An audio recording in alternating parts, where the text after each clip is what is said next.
நமஸ்காரம். 1000 நாமங்கள் 1000 கதைகள் 491வது திருநாமம் ஆதி தேவாய நமக.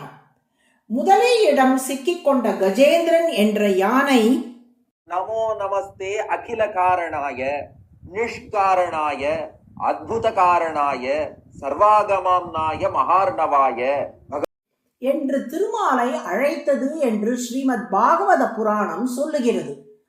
அகில காரண என்றால் அனைத்து உலகக்கும் காரணமானவர்.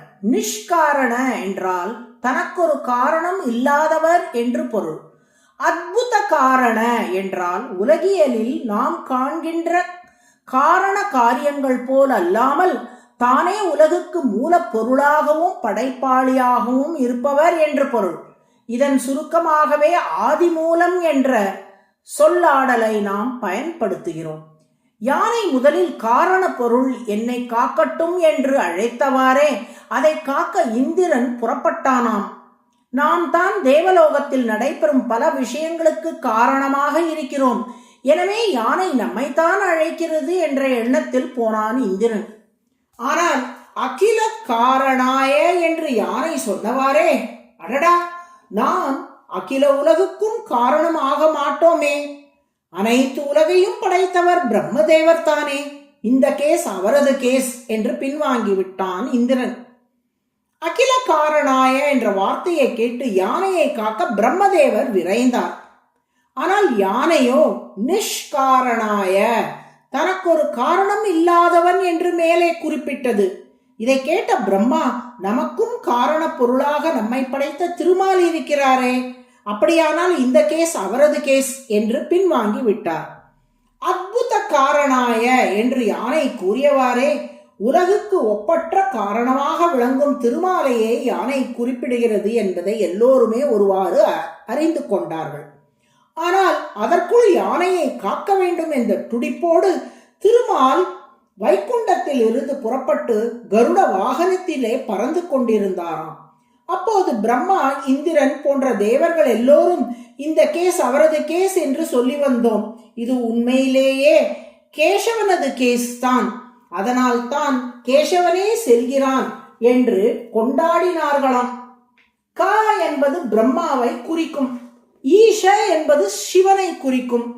க ஈஷ ஆகிய இருவரையும் படைத்து இயக்குபவருக்கு கேசவன் என்று திருநாமம்.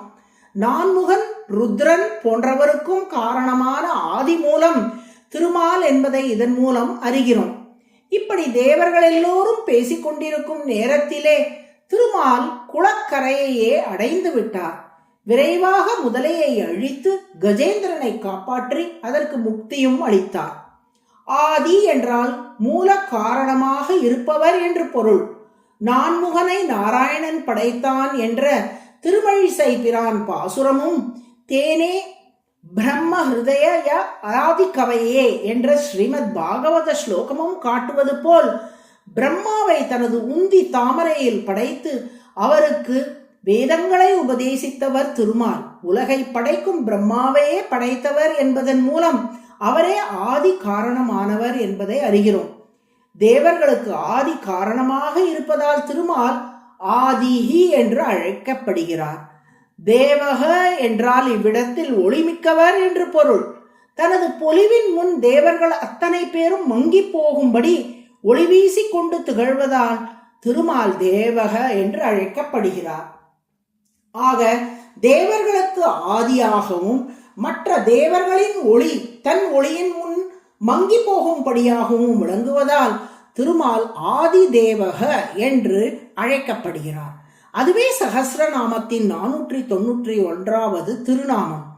ஆதி மற்றும் தேவன் ஆகிய இரு பொருள்களையும் விளக்கும்படி நம்மாழ்வார் திருவாய்மொழியில் 4ஆம் 10 திருவாய்மொழியில் ஒன்றும் தேவும் உலகும் உயிரும் மற்றும் யாருமில்லா அன்று நான்முகன் தன்னோடு தேவர் உலகொடு உயிர் படைத்தான் குன்றம் போல் மணிமாட நீடு திருகுருகூர் அதனுள் நின்ற ஆதிபிரான் நிற்க மற்றை தெய்வம் நாடுதிரே என்றும் பொலிந்து நின்ற பிரான் கண்டீர் ஒன்றும் பொய்யில்லை போற்றுமினே என்றும் போற்றியிருக்கிறார்.